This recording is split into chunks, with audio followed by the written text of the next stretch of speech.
Saludos, saludos, buenos días. Aquí estamos, Andrés Jorge Villini, un servidor, como cada semana, para acompañarles esta semana, este fin de semana, con los comentarios, análisis de los temas más importantes acontecidos durante esta semana y que pasamos revista de ellos. Son muchos los temas. Una semana que podría decir se destacó por la criminalidad, más de 10 casos de crímenes en el que solo una persona se llevó 4 de un solo tiro, y eso mantiene todavía a la población muy preocupada con el tema de la criminalidad, la violencia. La semana pasada nosotros pudimos ver un caso en el que un ex director de la Dirección Nacional de Control de Drogas asesinó a una persona, un comunicador destacado del país, y bueno, siguen impactando los casos de criminalidad. Aquí mismo en Moca, provincia de Espaillat, el caso de una jovencita que fue herida en el cuello por su novio, supuestamente, ¿no? Está siendo investigado y está detenido por el caso. El saludo para Andrés Jorge Villini, que está aquí conmigo. Buen día, Ramón. Placer de verle, muchísimas gracias a todos nuestros televidentes. Por supuesto, no sin antes darle las gracias a Dios que nos permite estar un día más en este su espacio ¿Qué acontece?, para llevarles a ustedes las informaciones de los hechos acontecidos durante la semana y por supuesto de última hora. Como bien decía usted, pues hoy nueva vez muchísimos temas. La semana pasada de igual manera varios se nos quedaron como siempre. Vamos a ver qué tanto podemos avanzar con todos estos que tenemos para hoy, pero vamos a tratar los temas de mayor interés. Y usted hablaba precisamente de un tema que se ha convertido en un gran problema. Yo lo tengo por ahí, lo tengo incluso asociado a otro tema como es el asunto de las armas, del tráfico de armas, que de alguna manera tienen una cosa, tiene mucho que ver con la otra. Pero al final de cuentas, bueno, hay que comenzar a hablar de todos los hechos relacionados con esto de la violencia, que todo parece indicar que yo no sé si es que los efectos de la pandemia ha dejado a las personas o es sencillamente la falta de fe, la falta de orientación que tiene la gente, porque no han pasado tantos casos en pocos días que la verdad que ya la sociedad está un poco, si se quiere, atemorizada de las cosas que están pasando, porque lo que menos se espera es lo que más fácil usted puede ver en materia de violencia. Hay que decir en materia de esto que las autoridades hacen su trabajo, pero cuando se trata de violencia no le es tan fácil a las autoridades. Son hechos aislados, aunque sean muchos, son hechos aislados que nadie lo está esperando, nadie sabe cuándo se van a producir, ni en qué circunstancias, ni dónde, ni cuándo, sino que son asuntos que se producen porque a alguien de alguna manera perdió el control, vamos a decirlo así, hizo acciones que terminan con la vida. Hemos visto en esta semana como una cantidad determinada de personas han perdido la vida, sobre todo jóvenes, que de alguna manera uno piensa, caramba, pero nos hemos puesto, que estamos perdiendo la razón. Yo particularmente pienso que una de las grandes faltas que le hace a la sociedad actualmente es tener un poco más de fe, prepararse espiritualmente para que de alguna manera tengamos la posibilidad de meditar antes de incurrir en algún hecho que haya que lamentar. Tenemos imágenes ahí de los hechos, como el caso de este agente de la DGC que le quitó la vida a 4 personas. Los hechos de violencia matizaron esta semana, repito, y la semana pasada concluyó también así, cerrando con un caso terrible. Este señor que tienen en pantalla ahí, en Los Alcarrizos, cometió un un crimen cuádruple, mírenlo ahí. 4 personas se llevó una ola de violencia que está afectando a la República Dominicana y ha dejado un saldo de al menos 10 personas muertas en la última semana, entre ellas 5 mujeres. Solo entre el sábado y el domingo 4 mujeres perdieron la vida a manos de parejas o exparejas, 3 de ellas de una misma familia, que es el caso que estamos viendo en pantalla en el municipio Los Alcarrizos de Santo Domingo. En esta familia de Los Alcarrizos, un hombre identificado como Esteban Javier Cora, ustedes lo vieron en su pantalla hace un ratito, agente de la Dirección General de Seguridad de Tránsito y Transporte Terrestre, DGCET, mató a Pamela de la Cruz, su expareja, María del Rosario, ex suegra, a su cuñada, Indira de la Cruz, y al señor Lirán Méndez Báez, que él ni sabía, no conocía quién era. Y bueno, ya ustedes se pueden imaginar las escenas de dolor que vivieron estas familias, sepultando a tres mujeres, y es impactante. Ahí está la escena donde la gente no comprende cómo se puede producir una cosa como esta. Fueron sepultadas en medio del llanto y del dolor de las familias, en una sala de una casa humilde, 4 cajas, 3 cajas en este caso, 3 cajas para darle sepultura a 3 familiares. Es duro, muy difícil. Esta es una joven que estaba reclamando y bueno, hasta indignada ahí, diciendo de todo, hasta la prensa lo mandó a la porra, váyanse de ahí, eso es a la prensa que le está diciendo, quítense de ahí. La ola de violencia ha sido realmente terrible. El domingo falleció en Moca la joven Carla Angélica Pérez de Durán, de 20 años. Esa todavía es el caso de Los Alcarrizos, pero realmente esta joven también de Moca perdió la vida de mano de un novio que la iba a buscar a su casa constantemente. Salían y no se sabe qué pasó, no se sabe qué ocurrió. Después él estaba explicando que no sé qué fue lo que le dio y que parece que admitió haber cometido el hecho, una herida en el cuello, la dejó abandonada y posteriormente murió. Bueno, él decía que durante toda la noche había estado pensando en cómo cometer el crimen, porque no vivían juntos. Él fue a buscarla a su casa al día siguiente. No, en el caso de este sí, de los Alcarrizos. Esta es la jovencita que yo decía que... Esa es la de Villatrina. La de Villatrina. Moca, correcto, la de Moca, sí, Villatrina. Exactamente. Entonces, pues sí decía el joven en su participación que él había durado toda la noche pensando en cometer el crimen. Y bueno, la llevó a un lugar un tanto solitario, que ella misma se sorprendió. Era una carretera solitaria en la zona Villatrina. Según dice el relato de él mismo, ella le preguntaba hacia dónde la llevaba. Él dijo, no, te voy a llevar a un lugar bonito. Y bueno, a final de cuentas cometió el horrendo crimen. Y digo horrendo porque a final de cuentas él la dejó viva. Estaba sí, viva. que tú la viste ahí. Después, ahí está, claro, ahí la vimos, claro, viva y desangrándose. Exacto. Una persona la encontraron así, en ese estado, desangrándose completamente.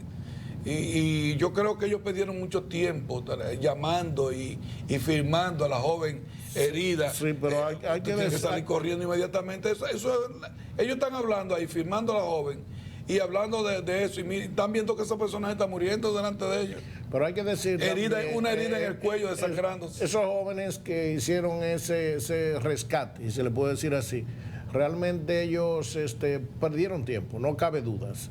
Ahora bien, el tiempo que dura el video, pero hay que decir que el lugar donde se produjo el hecho es un lugar un tanto apartado. O sea, yo me imagino que aún con el esfuerzo que ellos pudieron haber hecho, no era un asunto tan sencillo para haber logrado salvar a la muchacha, que ya estaba bastante desangrada. Pero bueno, ahí tenemos imágenes de diferentes hechos Y lo cierto es que es muy lamentable que a esta hora de la mañana haya que comenzar a hablar de situaciones de esta naturaleza, pero claro, nuestra intención en todo esto es de alguna manera ayudar a crear conciencia, porque la situación que estamos viviendo realmente es una situación bastante difícil.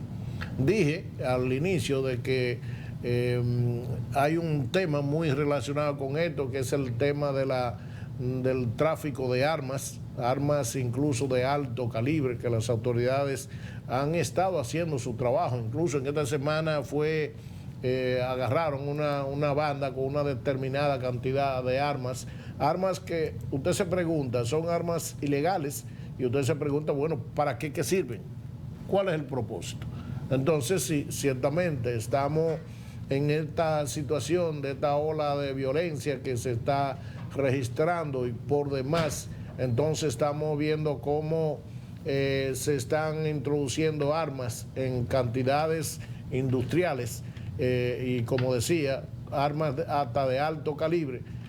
Lo cierto es que parece ser que nuestra sociedad no se encamina a nada bueno. Ojalá que Dios nos proteja y que las autoridades, en la medida de sus posibilidades, puedan de alguna manera minimizar los efectos y los hechos que pudieran producirse con toda esta situación que estamos teniendo, que la verdad es un tema que asusta y que preocupa a toda la población en todos sus niveles. Así es, la operación CAF, así se llamó, esta operación en la que se detectaron estas armas de alto calibre, armas de guerra prácticamente, en un patio de Moca estaban enterradas una parte de esas armas, pero el operativo se realizó tanto en Moca, Santiago, como Santo Domingo. Un operativo bastante amplio que abarcó una cantidad de armas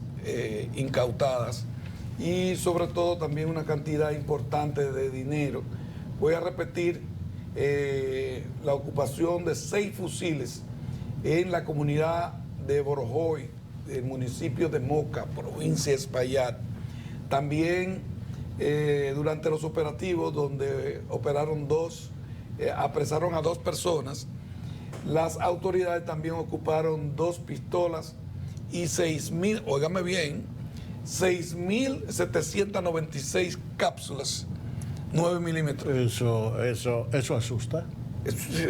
Era para una guerra. Eso asusta. Entonces, lo que pasa es que siempre ha existido el tráfico de armas por la frontera. Así es. De alguna manera. Pero hay que decir, disculpe que le interrumpa, hay que decir el tema de traer comida y traer armas. Tanque. Entonces pero hay que decir que Haití no produce armas. No, o sea, pero eso está llegando de otra parte. Mira, el gobierno fallido que tiene Haití le permite poder a los criminales, tú no ves cómo están armadas esas bandas en Haití. Sí.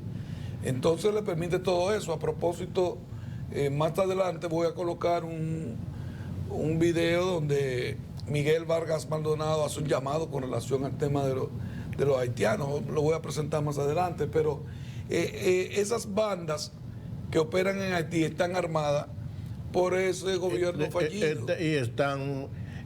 las facilidades que tienen para las armas que tienen esa banda en Haití son inclusive, de mayor calibre que la que tiene el propio ejército haitiano. Pero de Estados Unidos, entrar armas a la República Dominicana, ya la cosa comenzó a complicarse. Así es.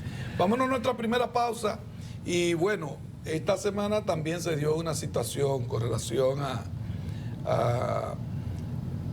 la investigación que está llevando a cabo el Ministerio Público de Guerrero, Donald Guerrero, exfuncionario del gobierno dominicano, y que ya tiene 18 meses esta investigación.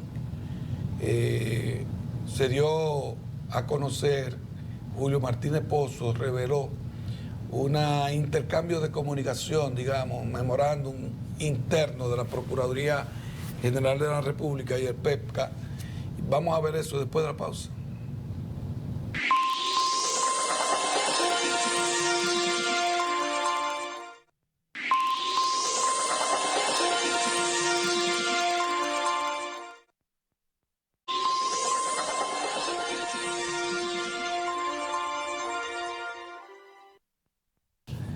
Bueno, antes del tema de la justicia, de lo que está pasando con los casos que viene llevando el Ministerio Público, antes de eso, en Jarabacoa se vivieron momentos difíciles de mucha preocupación con los aguaceros que han caído en los últimos días. Y bueno, esas calles estaban inundadas y bueno, también los ríos que se desbordaron se llevaron de todo. Tenemos imágenes por ahí, director, para que veamos cómo estaba Jarabacoa el lunes, martes, y ha estado lloviendo todavía en Jarabacoa y en toda esa zona. Miren ustedes cómo esos ríos se descarrilaron. Los fuertes y constantes aguaceros registrados la madrugada del martes, sobre todo en el municipio de Jarabacoa, causaron hundimiento en la carretera que enlaza al distrito municipal de Manabao, que muchas de esas comunidades quedaron completamente incomunicadas. Parte del pavimento de la vía que une a El Manguito, Los Tajados, se desplomó, se levantó como si fuera de papel. Las aguas levantaron todo eso. Mire ese complejo Jarabacoa River Club, mire cómo está todo ahí inundado. Hasta dónde llegaba las aguas de ese río. Hay que conocer la altura que tiene ese restaurante respecto al río y mirar eso. Bueno, yo me imagino que eso era de asustarse. Yo me imagino que la gente que tuvo la oportunidad, y no solamente de asustarse, sino que las personas que de alguna manera vivían próximas al río, la verdad que pasaron un mal momento, porque lo cierto es que uno ver una situación como esa, un río corriendo en la proximidad de su hogar en esas condiciones, bueno, pues como que hay que salir corriendo y salir corriendo rápido antes que las cosas se compliquen, pero además se tiene el riesgo, como en efecto pasó para muchos, de perder todo lo que usted tiene. Así porque es. La verdad es que la gente a veces piensa, pero la fuerza de un agua en circulación, eso es algo indetenible, algo que realmente es un poco difícil de usted poder parar los efectos que pudieran producirse como consecuencia de eso. De manera que es lamentable lo que pasó ahí en Jarabacoa y ahí estamos viendo las imágenes, pero ver aquello como que uno lo ve en pantalla y lo cierto es que nos damos cuenta de cuál fue el impacto que tuvo ese descarrilamiento del río. Mira cómo están todas esas partes del restaurante ahí del River Club. La cantidad, yo no sé de dónde salió tanta agua. Bueno, tenía que haber llovido mucho en la cabecera del río. Eso es mucha agua. Eso es el Yaque del Norte. El Yaque del Norte. Sí, el Yaque del Norte. Exacto. Entonces, realmente tuvo que haber llovido mucho en la parte de arriba del río, porque ahí había mucha agua. Eso es demasiada agua. Mire, yo creo demasiada agua. Nosotros. Entonces el daño que causó, sí, no solamente al pavimento, sino a muchas casas y muchas personas que tuvieron que quedarse sin nada. Porque sí, mire cómo está esa calle. El río se lo llevó todo. Increíble. Bueno, ya entrando en otro tema y para hablar de algo positivo, porque lo cierto es que nos ha tocado en el día de hoy, desde que llegamos a estar planteando temas. Usted tiene algo ahí de la justicia, pero bueno, por lo menos voy a tratar un tema que la gente se sienta cómodo, y es que la Comisión Económica para América Latina y el Caribe afirmó que la economía de la República Dominicana está entre las que exhiben un mayor crecimiento en la región, por lo que mantiene una proyección de crecimiento de un 5.3% del Producto Interno Bruto al finalizar el presente año, mientras que el crecimiento promedio de los países de la región solo alcanzará un 2.7%, es decir, que la República Dominicana tiene, podría decirse, el doble prácticamente de lo que representaría el promedio de todos los países. El impacto de la guerra de Ucrania, las fuertes presiones inflacionarias, las limitaciones para la creación de empleos, la caída de la inversión, y la creciente demanda sociales, entre otras variables, son exactamente la causa que han creado presión en el limitado crecimiento de la economía de los países de la región. A pesar de eso, República Dominicana, y gracias a Dios, se ha convertido en un referente de todos estos países con un crecimiento que, por el buen manejo de las diferentes variables de la economía, ha permitido que República Dominicana permanezca en una escala alcista en el crecimiento del Producto Interno Bruto. Vamos a rogarle a Dios y de igual manera esperar que las autoridades sigan haciendo su trabajo para que al menos en lo que tiene que ver con nuestra economía, porque hay muchas cosas, no cabe duda. Ahorita ya más adelante vamos a hablar de otras situaciones, pero en materia económica el país, a pesar de los temas de la pandemia y todas las situaciones que hemos tenido, el país ha podido manejarse, vuelvo y digo, por el buen manejo de las diferentes variables, ha podido manejarse en un ambiente que nos permite un crecimiento. Otra cosa sería si la situación no se hubiese manejado de la manera que se ha hecho.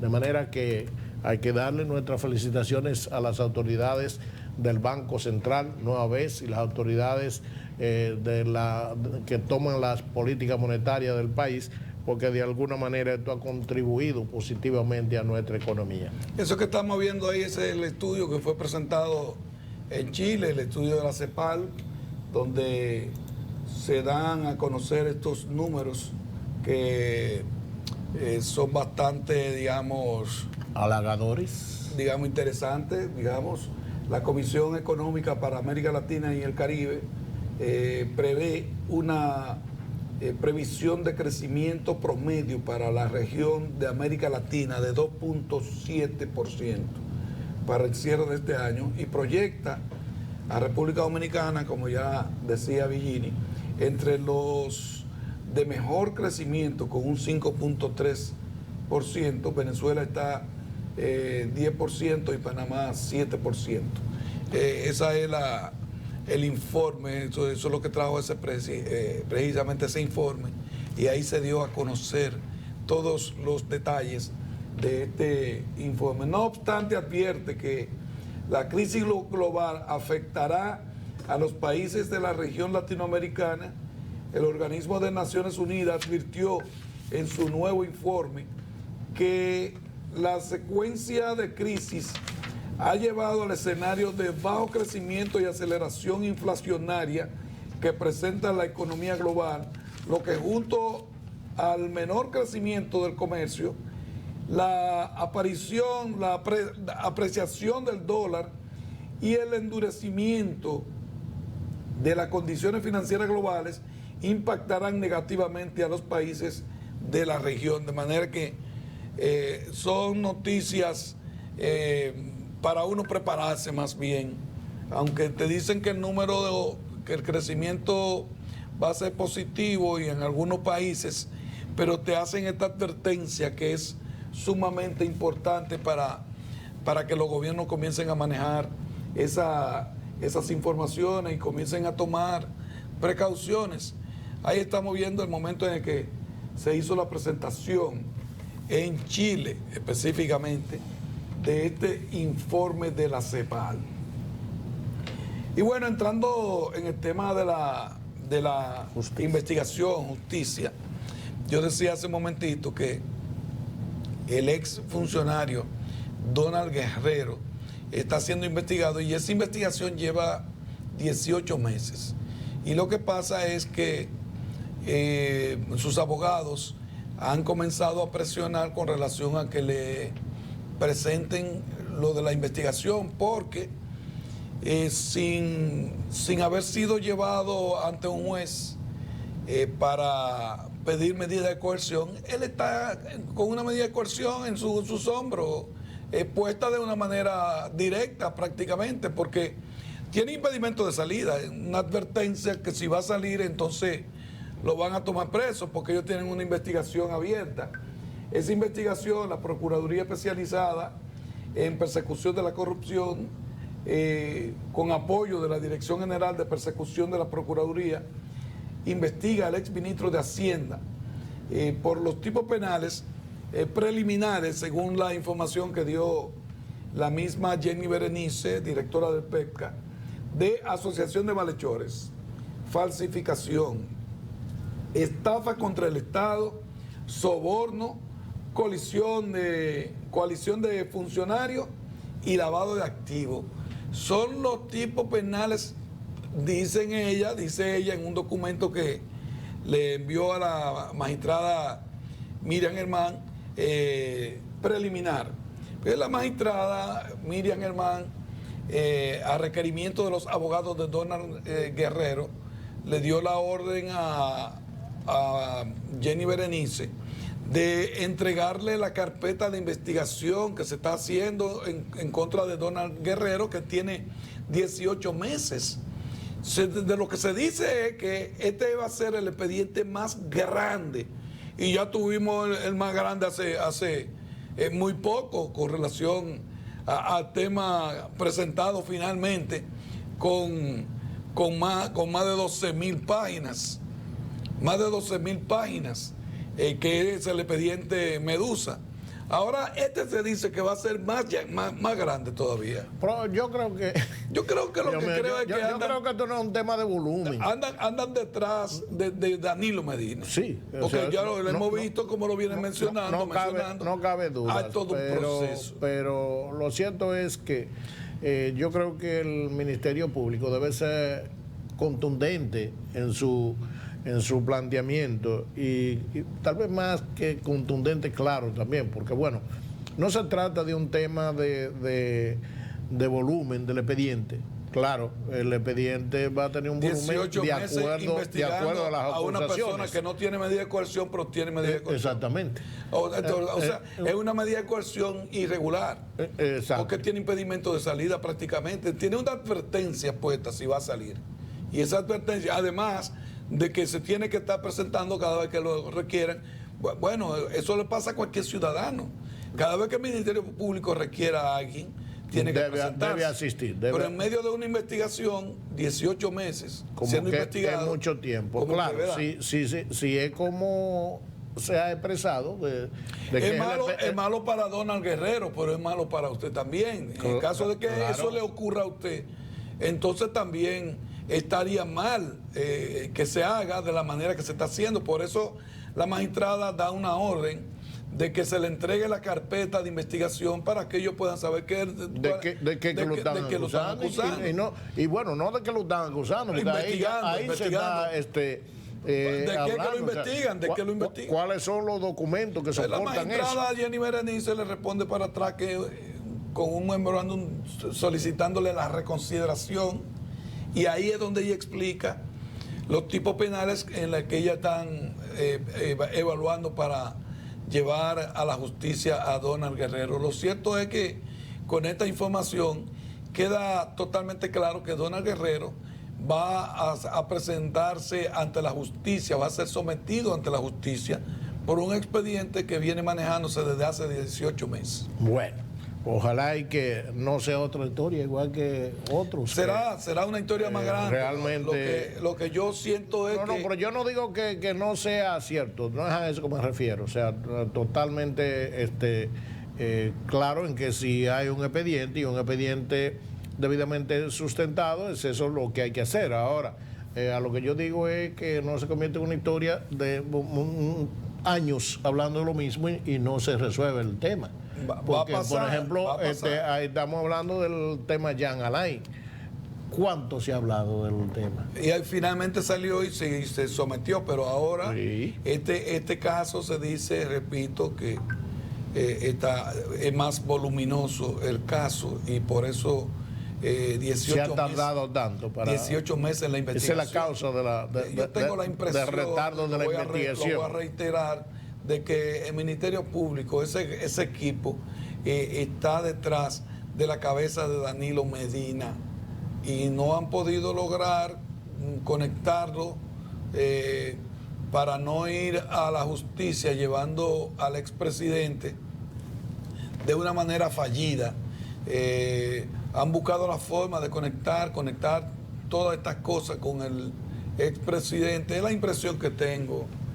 de que eso es detrás de la cabeza. Por eso ese tema de que Medusa, entonces que la cabeza, los nombres de los tentáculos y las cosas y todos estos nombres relacionados con el mar. Así es. Bueno. Ahí está, ex ministro de Hacienda, Donald Guerrero, investigado durante 18 meses y están reclamando a sus abogados que le entreguen la carpeta de investigación para ellos saber de qué se trata. Que como accionar para ver si ese tema de alguna manera se puede aclarar. Bueno, vamos a hablar de salarios.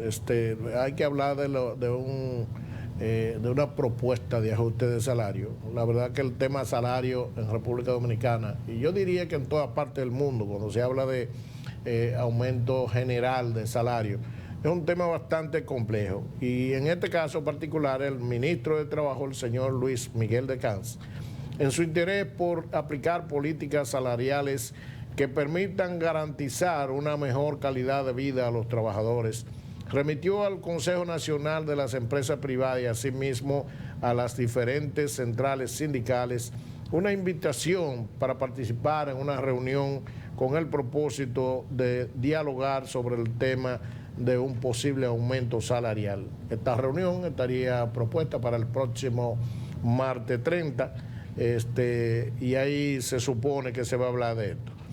Todos sabemos que la inflación mundial, a la cual la República Dominicana no está exenta, ha creado y de igual manera factores como la guerra de Ucrania, la pandemia y otros asuntos internacionales han provocado una significativa reducción en el poder adquisitivo de la gente, más aún para aquellos sectores de bajos ingresos. Ahora bien, ¿qué se desprende de aquí? Un aumento salarial per se, por sí solo, si no se aplican otras medidas orientadas a evitar que se produzcan inmediatamente después de aplicar un aumento salarial, que se produzcan incrementos desproporcionados, como siempre ocurre en los precios de los bienes y servicios que produce la población, lo cual podría generar que después de aplicado un aumento salarial, día después ya ese aumento salarial no tiene ningún efecto. Por el contrario, podría ser que día después ya las personas estén con un poder adquisitivo por debajo del que tenían antes del aumento salarial. ¿Por qué? Porque esos aumentos en los precios de los bienes y servicios ahora hay que adquirirlo a los nuevos precios, porque las empresas, por lo regular y con muchísimas razones, lo que hacen es que si tengo un personal de X cantidad de personas en mi empresa y tengo que subirle los salarios, que no es solamente salario, porque hay que entender que los sueldos y salarios en las empresas arrastran una serie de componentes que se añaden, que andan alrededor de un 35% adicional. Si todo aquello va a meritar un incremento, lógicamente que los bienes o los servicios que produzco me tienen que devolver para atrás esos costos. Entonces, para compensarlo, ¿qué es lo que tengo que hacer? Es sencillamente aumentar el precio de los bienes y servicios que yo estoy comercializando. Entonces, si esto es así, no tiene mucho sentido. Ojalá lo primero es que ojalá y se pueda aplicar un aumento salarial, que muy merecido lo tienen los trabajadores y la población en general, porque es que hoy por hoy el dinero, como decimos popularmente, ha perdido su valor y la gente realmente no es mucho lo que puede adquirir con lo que produce. Entonces, en esta circunstancia es imprescindible y necesario aplicar políticas que puedan permitir un aumento salarial justo que le permita a la persona al menos poder adquirir los bienes necesarios para la subsistencia.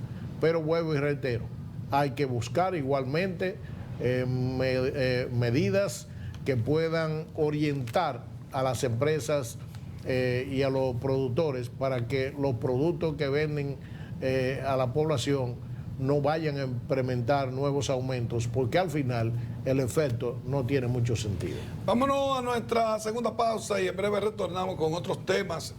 Fue ratificado, como nosotros dijimos que debería ser, ¿verdad? Joel Santos en la... Así es. Sí, vamos a hablar de eso después de la pausa. También el Departamento de Justicia de los Estados Unidos difundió un documento con las razones del allanamiento a Donald Trump.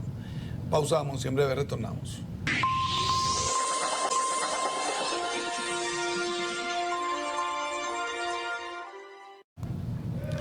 Bueno, nosotros decíamos hace un momentito que Joel Santos, tenemos imágenes ahí del ministro. Así es. El ministro Joel Santos fue ratificado. Nosotros dijimos aquí que esa sería una decisión correcta de parte del presidente, la ratificación. Muy sabia. A partir de la renuncia definitiva del ministro Macarrulla, Lisandro Macarrulla. Con su salida, lo correcto era que sea ratificado Joel Santos. Director, tenemos la imagen de Joel ahí. Ahí está. Joel Santos ha demostrado que tiene una gran simpatía a nivel nacional. Con el decreto 48122 fue reafirmado en ese cargo de ministro de la presidencia. El presidente Luis Abinader emitió el pasado lunes ese decreto 48122, con el que reafirma a Joel Adrián Santos Echavarría como ministro de la presidencia, puesto que ocupaba, repetimos, Lisandro Macarrulla, y que renunció. En su artículo 2, el decreto aplica que queda derogado el artículo 1 del decreto 324-20 que designó a Macarrulla en el puesto el pasado 16 de agosto de 2020, así como el artículo 1 del decreto 378 de fecha 11 de julio del 2022, que designaba a Joel Santos como ministro provisional a partir de la solicitud de una licencia, ¿verdad?, pedida por Macarrulla. Así es. Entonces, estos dos decretos quedaron derogados y entonces este hombre pasa a ser ya de manera definitiva el ministro de la presidencia, Joel Santos. Anteriormente, el ahora ministro de la presidencia fungía como gerente general de la administradora de fondos de pensiones Reservas, AFP Reservas. Además, se desempeñaba como asesor honorífico del Poder Ejecutivo en materia de turismo. Usted recordará que Joel estaba integrado en el gabinete de turismo precisamente como asesor en esa materia. Joel fue presidente de Azonadores. La experiencia en el sector turístico. Empresario del sector turístico. Es empresario del sector turístico, correctamente. Mucha experiencia. También fue presidente de la Asociación Nacional de Jóvenes Empresarios, ANGE. De manera que felicitar a Joel yo diría a los dos. Reconfirmación. A Joel por la posición en la que lo reconfirman y al presidente por la sabia decisión de poner a una persona con la categoría de Joel Santos en ese puesto, un puesto de tantas complicaciones, diría yo, porque bueno, son muchos los que miran para allá. Así es. Vamos a hablar de presupuesto. En la pasada semana nosotros estuvimos hablando aquí, refiriéndonos básicamente a la necesidad que el gobierno tendría de introducir una propuesta de modificación a la Ley General de Presupuesto del año 2022, con aquello del llamado presupuesto complementario, que casi todos los años a él se presenta la necesidad de hacer ajustes, porque cuando llegan estos meses del año, de alguna manera, pues ya en varias de las instituciones del Estado, pues se han producido agotamiento de los recursos. Y en este año en particular se hizo esta introducción con el objetivo de modificar las partidas de gastos para compensar los recursos que fueron destinados a los subsidios. cuyo propósito fundamental fue contener los efectos de la inflación y el impacto que pudo haber tenido en las familias más vulnerables. La propuesta de modificación contempla una partida de 33.692.7 millones de pesos que fueron aplicados para evitar el incremento en la tarifa eléctrica y unos 40.000 millones para subsidiar el precio de los combustibles. Con esta modificación, el presupuesto de gasto de la Nación del año 2022 sufre un incremento de los 73.692 millones de pesos y de alguna manera pues esperamos que con esta situación se pueda completar lo que es el año 2022.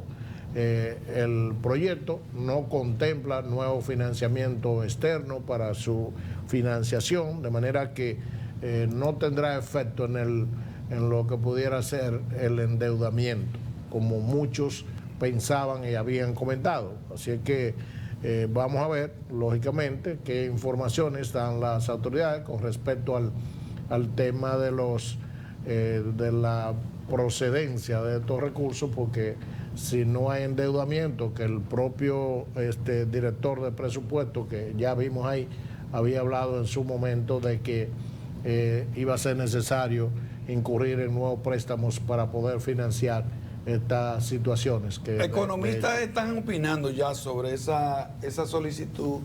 Dicen que modificar el presupuesto nacional para continuar frenando el impacto directo de las consecuencias del conflicto bélico entre Rusia y Ucrania, sumado a retos económicos que enfrentan los sectores productivos tras la pandemia del COVID-19, es positivo y necesario siempre y cuando se oriente a las áreas necesarias para evitar un déficit mayor. Consideran economistas que han sido, consultados con relación a esta decisión de esta modificación del presupuesto, de la ley de presupuesto y gasto público de la República Dominicana. Hay la información de que la mayoría de eso, ustedes vieron el cuadro, podemos repetirlo, señor director, para que ustedes vean en ese cuadro cómo se puede ver la distribución de eso, y usted puede ver que tanto el primer renglón como el segundo, uno es para subsidiar el tema eléctrico y el otro, ya usted... Combustibles. Entonces, todos los subsidios se hacen en base a préstamos. Porque un déficit se cubre en déficit, los déficits se cubren con préstamos, no se cubren con... Porque un déficit es un déficit. Bueno, en este caso estamos hablando de un incremento en el déficit fiscal. Correctamente. Que a final de cuentas sigue siendo un déficit, aunque... Y eso es con préstamo. Correcto. Eso en base a préstamo. Claro.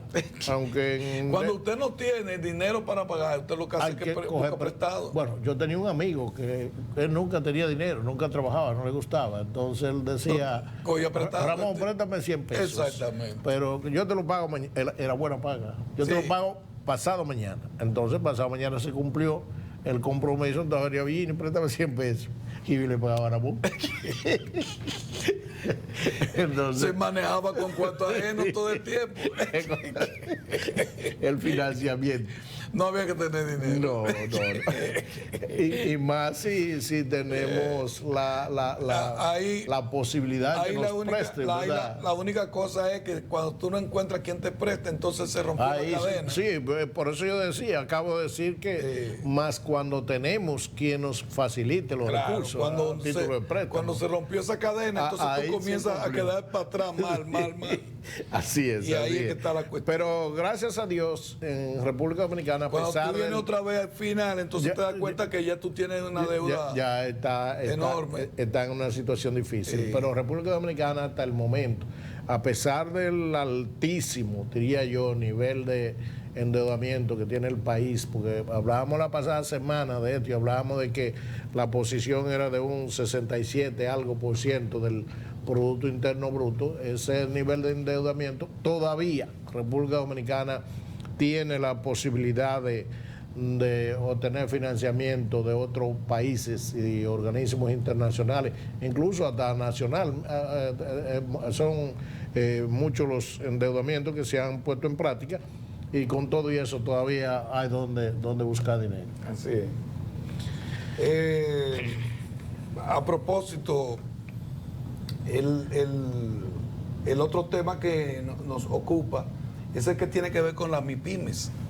Las MIPYMES están con el tema del aumento salarial, que ya usted habló. Claro, una situación dificilísima. Difícil. Y hay que decir, en eso de la MIPYME, que la pymes, y ya en este caso cuando digo pyme, estoy incluyendo la pequeñita, Sí, y la que son microempresa. la micro y la Micro, pequeña y mediana. pequeña, micro y pequeña. Sí. Ya la mediana, ok, ya tiene un nivel un poquito más elevado. No es que no van a sentir los efectos de producirse el aumento, pero hablar de microempresas y de pequeñas empresas, un aumento salarial, ya usted sabe lo que va a pasar. Hay que incrementar, lamentablemente, el precio de los bienes y servicios que ofrecen, porque de otra manera, ¿de dónde sacan los recursos para poder cumplir con eso del aumento salarial? Yo, históricamente, usted recordará que casi siempre yo he dicho que no es que esté en contra de los aumentos de salario, no, eso no es posible. O sea, nadie en su sano juicio puede estar en contra de que a los sectores más vulnerables, a los más necesitados, le puedan llegar los recursos necesarios para adquirir por lo menos los bienes y servicios que necesitan para la sobrevivencia. Ahora bien, ¿cuál es el efecto? Porque es que esto es si se puede decir, es un envolvente. Un aumento salarial, como que está recomendando Conet ahora mismo, es justo y necesario, pero en la práctica es un problema. Es un problema. Causa un problema en medio de un problema que ya está creado, claro, inflacionario. Claro. Los aumentos salariales generan inflación. Hay que decir que en nuestro país, por demás, la micro, pequeña y medianas empresas, dígase las pymes, constituyen el 97% del tejido empresarial del país. Porque aquí hablamos del Consejo Nacional de la Empresa Privada, pero ¿cuántas son? Las MIPYMES dicen, si esto fuera a hacerse, el gobierno tiene que meter la mano ahí, tiene que ayudar ahí. Pero es que volvemos a lo mismo otra vez. Porque si estamos hablando de que el tejido empresarial, cuando digo el tejido, estoy hablando de la cantidad de empresas. El 97% de las empresas de este país caen dentro de ese renglón. Entonces, nos preguntamos, ¿podrá el gobierno, dentro del propio presupuesto que ya acabamos de hablar, que de por sí es deficitario, poder subsidiar a ese sector, al 97% de las empresas? Óigame, la situación, la verdad que es un poquito difícil. La otra cosa que genera los aumentos salariales es la pérdida de empleo. Claro que porque sí. O se frena el proceso de crecimiento del número de empleos o se reduce la cantidad de empleo en una empresa que tengo que aumentar. Bueno, cuando usted tiene 5, tiene que sacar 2 y a los otros 3 que asuman el trabajo. Pero son 2 personas que usted está mandando para la calle. Le aumenta a los 5, pero vota 2. Claro. ¿Y eso qué? ¿De dónde esas 2 personas van a tener fuente de subsistencia?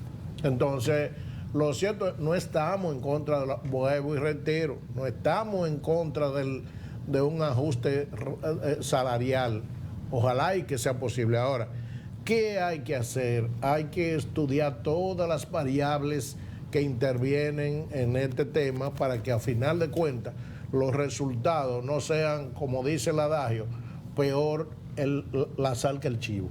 Porque pudiera ocurrir que ahorita los resultados no sean lo que se esperaba, y históricamente se tiene la información y las estadísticas de que cada vez que se han hecho aumentos salariales, eso al final de cuentas, al mes, ya el efecto es que el pueblo consumidor está consumiendo productos a un precio muchísimo más alto que lo consumía antes, y el efecto a su bolsillo es que ahora resulta que usted mejor estaba antes que como está ahora.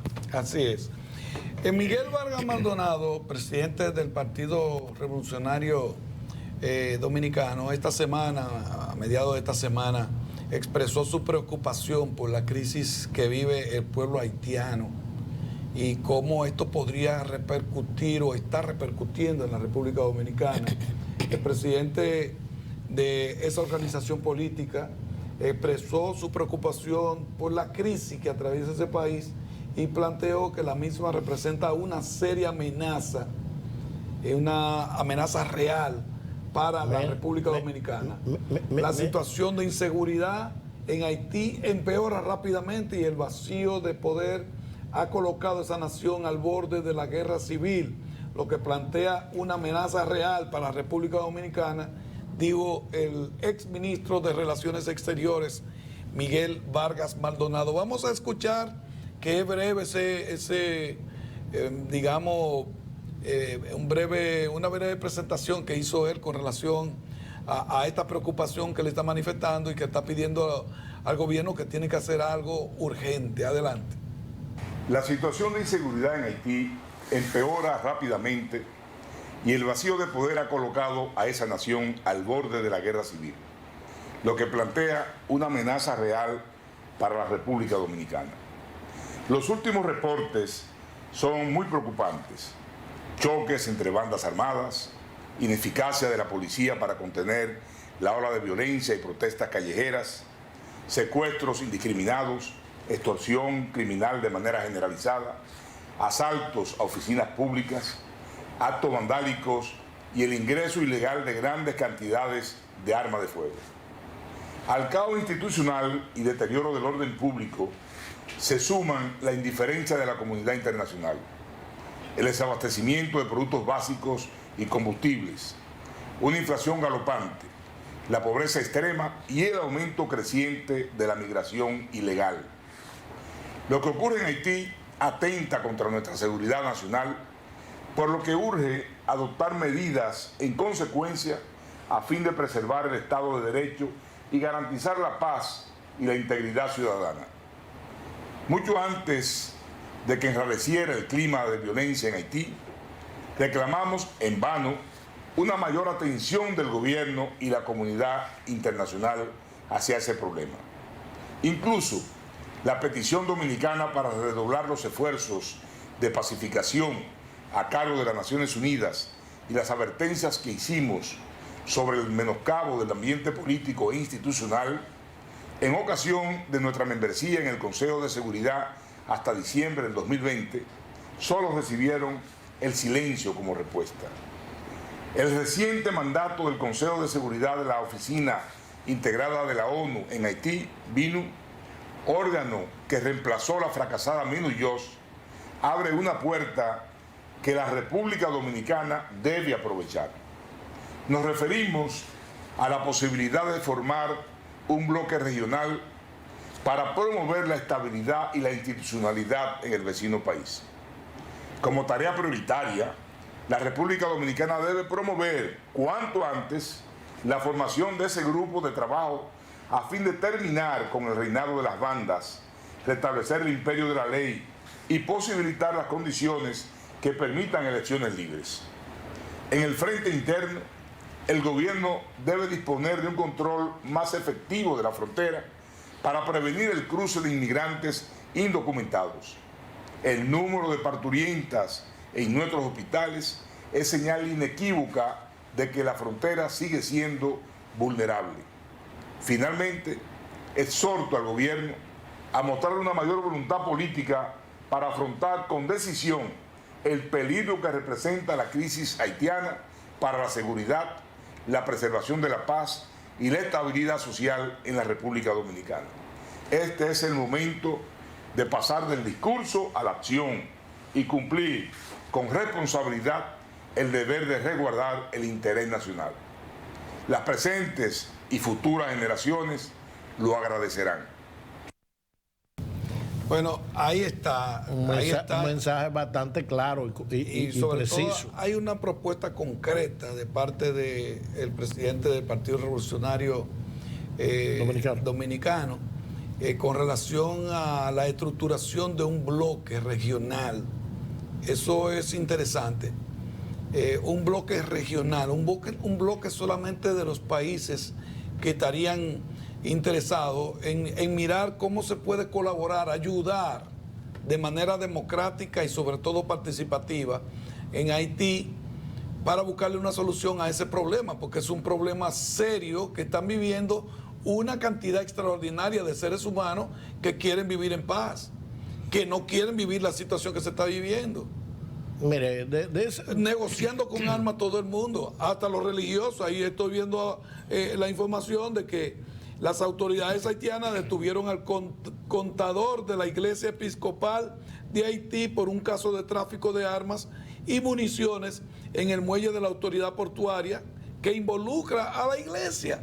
Imagínese usted. Entonces, estamos viendo realmente el estado fallido en que se ha convertido Haití. Por lo tanto, nosotros somos los que pensamos como el ex canciller de la República, Miguel Vargas Maldonado, y presidente actual del Partido Revolucionario Dominicano, de que se debería trabajar para la creación de ese bloque regional que pudiera buscar una solución con la crisis haitiana que tanto afecta a esa nación y a gran parte de la región, porque muchos haitianos vienen a la República Dominicana de manera por el paso fácil, pero hay una cantidad extraordinaria que están en otros países, que no lo quieren en Chile, no lo quieren en Brasil, no lo quieren en Colombia, no lo quieren en ningún lado. En la Bahamas siquiera. Entonces, esos países también están siendo afectados de alguna manera, menos que nosotros, pero deberían comenzar a considerar de que hay que buscar la forma de solucionar esa crisis que se vive en Haití. Mira, yo creo que el tema haitiano, del que se habla desde hace décadas, todo el tiempo, es prácticamente el mismo tema. Ahora, ¿cuál es el gran problema? Tal vez aquellas naciones como Canadá, África, Estados Unidos, y aquellos que de alguna manera pudieran hacer algo para que el problema de Haití pudiera cambiar de escenario. Hay que recordar que cuando ocurrió aquella situación en Haití, hubo una delegación norteamericana allí que duró un tiempo larguísimo, tratando de colaborar con el reordenamiento de la República de Haití. Más sin embargo, esos militares fueron retirados. ¿Y qué pasó a partir de ahí? Bueno, nada, volver a lo mismo o a una situación peor que la que se tenía antes de que estuviera la Sinutat, ¿era que se llamaba? Sí. Algo sí. así. Pero bueno. No es Sinutap, pero... Algo así era. Sí, porque Sinutap es un medicamento. Sí, es cierto, sí, pero el nombre se parece un tanto a eso. Sí, se parece bastante. La Minutat. Minutat. Ahora sí. El asunto es que a partir de ahí, bueno, vuelve a Haití y se coloca en la misma o en peor situaciones que cuando ellos estaban ahí. Entonces, bueno, creo de manera particular que ha faltado voluntad.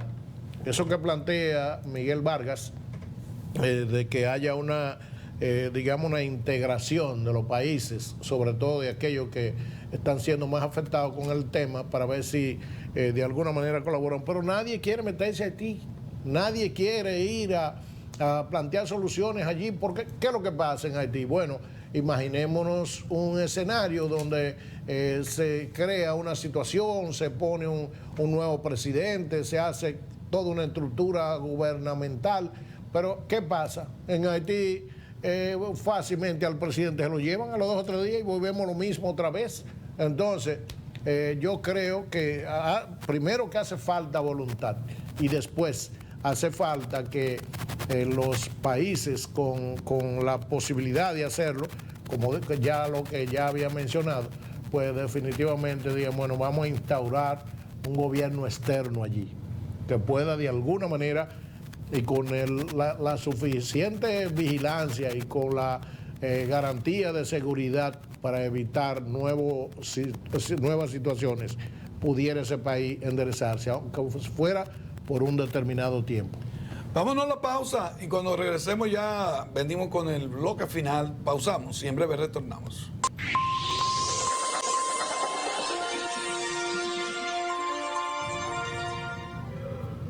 Bueno. Mire, gran parte del mundo, en muchos países, incluyendo Japón y otros países así, España, Francia, tienen lo que son los festivales de bachata. Un festival de bachata. O sea, la bachata ha crecido enormemente. Es un producto dominicano. Y es un producto dominicano, pero España se declaró capital mundial de la bachata. Pero eso, no la teníamos registrada. No es que lo tenemos registrado, es que ellos se cogieron eso para ellos. Ahora, y punto, y eso es de ellos. Y la pregunta, ¿y qué tanto bailan bachata en España? ¿Y cómo saben hacerlo? No, si usted lo ve, son bailarines, no, porque han logrado hacer una combinación del baile como tal, la sensualidad del baile, con, digamos, la técnica de ballet clásico. Okay. Y entonces son bailarines que prácticamente bailarines de escuela clásico que han tomado la bachata para hacer baile que parece como si fuera tango lo que bailan, aunque no es tango, que el tango es muy complicado, tiene unos pasos rarísimos que solamente prácticamente, por eso no ha crecido tanto el baile del tango, pero la bachata, le estoy diciendo que hay festivales en todas partes del mundo, menos en República Dominicana. Tenemos un festival. Ahora lo tendremos. En Puerto Plata. De eso que quiero hablar, exactamente. Sí. ADN Bachata, porque ADN es ADN Film, es una empresa que está produciendo una película sobre la bachata, precisamente, con el propósito de fortalecer la identidad de que la bachata es dominicana. Y en ese esfuerzo, Víctor Minaya, que viene de hace tiempo batallando con eso, fue uno de los, cuando fue diputado, fue uno de los que batalló para que la bachata se declarara como patrimonio cultural de la humanidad. Dominicano. De la humanidad. Sí. Nació en República Dominicana por un patrimonio ya cultural de la humanidad. Entonces, Víctor Minaya ha decidido hacer un festival de bachata de la República Dominicana porque tenía que hacerse, pero además acompañado de una película. Usted sabe cómo las películas aportan a la identidad de los pueblos. Por ejemplo, las películas mexicanas. Sí. La película mexicana vendieron el mexicano, el sombrero, vendieron la música, sí, vendieron todo lo que es México, tequila.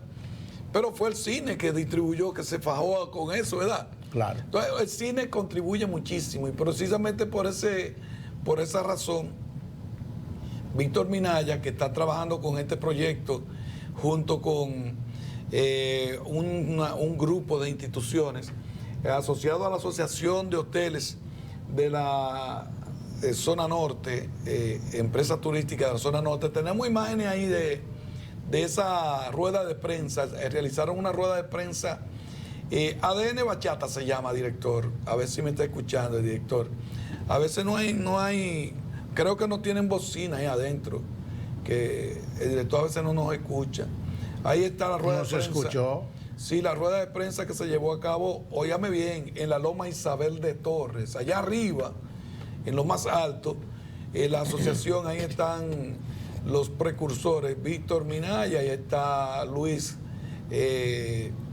también está, ese es José Manuel Calderón, ese que ustedes están viendo ahí, sí, el alcalde de Puerto Plata, José Manuel Calderón, y ahí están haciendo el brindis por el éxito de esta rueda de prensa.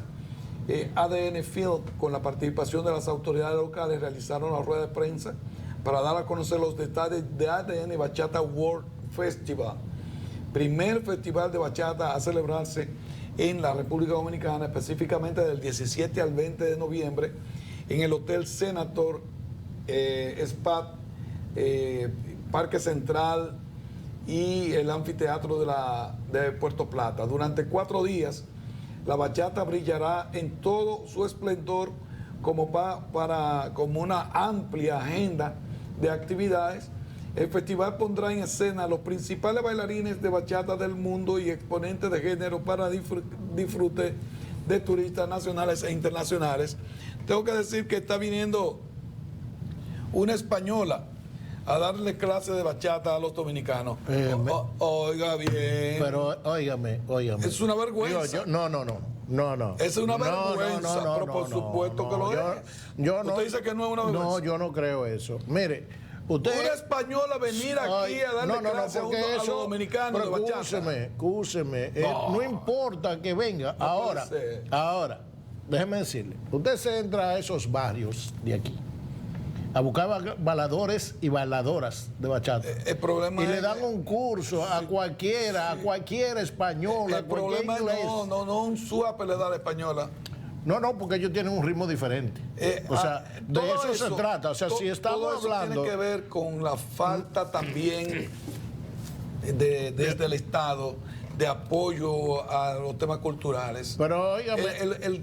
Yo he visto... Yo creía que ahora iba a haber un cambio realmente con el tema cultural. Ningún gobierno, ninguno. Yo que pensaba que con el PLD, en todos esos años del PLD, la cultura también estuvo por el piso. Nunca ha habido realmente una política cultural del Estado. La falta de una política cultural del Estado es la que ha hecho que nosotros hoy tengamos que tolerar esas cosas, que una española venga a darle clase a los dominicanos. Yo creo con eso de la española, y qué bueno que venga. Hasta japoneses van a venir. Y eso alemanes a darnos clases. Y eso nos hace sentir bien. ¿Por qué aquí? Bueno, porque reconocen como hecho de que la bachata es un producto dominicano. Entonces, podrán venir a hablar de una forma un tanto diferente de cómo se baila la bachata allá, porque lo hacen de escuela, lo hacen con una formación. Ahora, yo vuelvo y le reitero a usted se entra a esos barrios de aquí a buscar bailadores de bachata, y eso es un dibujo lo que esa gente hace cosas increíbles. Ahora, hay que felicitar a Carlos y a Víctor, y a Carlos Rodoli, que está ahí, presidente de la Asociación de Hoteles y empresas turísticas del norte. Ahí está Carlos. Y bueno, a Víctor Minaya y al grupo que lo está acompañando en esto, porque han tenido la visión de lograr hacer algo para que no siga la bachata que es dominicana, pareciendo que es de otro país. Que la estamos importando nosotros. Cuando debería ser lo contrario. Debería ser que la estamos exportando. Bárbaro. Mira, el tiempo se nos está terminando y realmente quería hablar un poquito del tema de desayuno escolar, que vuelve a ser noticia. En esta ocasión, varios recursos jerárquicos, reclamaciones, denuncias, impugnaciones fueron depositadas en el INAVIE y en la Dirección General de Compras y Contrataciones. Fueron depositadas por suplidores del desayuno escolar en protesta por la adjudicación de licitaciones que según ellos se hicieron de manera irregular. Lo cierto es que la entidad, un poquito reseco, la entidad ha dicho que estas reclamaciones son unas acciones mediáticas a las cuales se le dará respuesta posteriormente. El INAVIE aperturó 35 procesos de licitación para micro, pequeñas y medianas empresas por un monto de 21.000 millones de pesos, los cuales tenían como objetivo beneficiar a los oferentes de cada comunidad. Pero al final, en muchas comunidades, los oferentes quedaron excluidos del proceso y se la adjudicaron a oferentes de otras comunidades, dígase de otra parte. Y ahí es precisamente donde sale la protesta. Vamos a ver realmente cómo el INAVIE le da respuesta satisfactoria a estas personas que entienden que habiéndose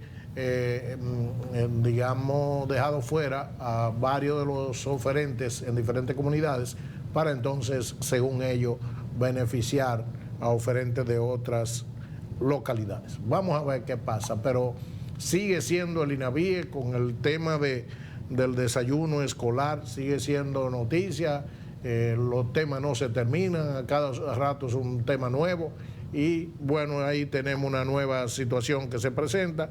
Vamos a ver cómo termina esta situación. Bien, el Departamento de Estado de los Estados Unidos difundió un documento en el que se explica por las razones por las que se hizo un allanamiento a la casa del expresidente de los Estados Unidos, Donald Trump, en Mar-a-Lago. El Departamento de Justicia dio a conocer una versión censurada de la affidavit donde el FBI justificó la orden de allanamiento a la residencia del expresidente Donald Trump. Claro, eso se hizo en una versión censurada porque dice el fiscal general de Estados Unidos que no puede dar a conocer una serie de cosas que entonces se estaría cometiendo un error grave. Inclusive en ese documento, en lo que le llaman la affidavit, se ocultaron también los nombres de los testigos, porque dice que si esto se divulga, esto puede ser complicado. El Departamento de Justicia presentó al juez esta versión reducida del llamado affidavit, tras advertir en una audiencia del 18 de agosto los riesgos de seguridad nacional de la divulgación completa del texto. Por eso se hizo un resumen y además con muchas tachaduras. Entre esos riesgos, la Fiscalía alude la necesidad de no difundir las identidades de los testigos, dado que podrían sufrir daños como represalias, intimidación o acoso, e incluso amenaza a su seguridad física. Y es evidente que cosas pueden ocurrir, porque ustedes recuerdan lo que pasó con el Capitolio. Fue Claro. Aquel saqueo que se hizo en el Capitolio te deja claro que esta gente está dispuesta a lo que sea. Capaz de cualquier cosa. De lo que sea, no le importó. Y por eso algo nunca visto en los Estados Unidos ocurrió en esa gestión. Según el New York Times, la declaración jurada, que incluye más de 3 docenas de páginas de pruebas y argumentos legales presentados por la División de Seguridad Nacional del Departamento de Justicia, además de documentos de respaldo, describe el impulso del gobierno durante meses para recuperar materiales altamente clasificados tomados de la Casa Blanca por el expresidente, que consideraba los documentos estatales como su propiedad privada, dice el New York Times. Bueno, y con esta información nos vamos, Virginie. Sí, el tiempo se nos terminó.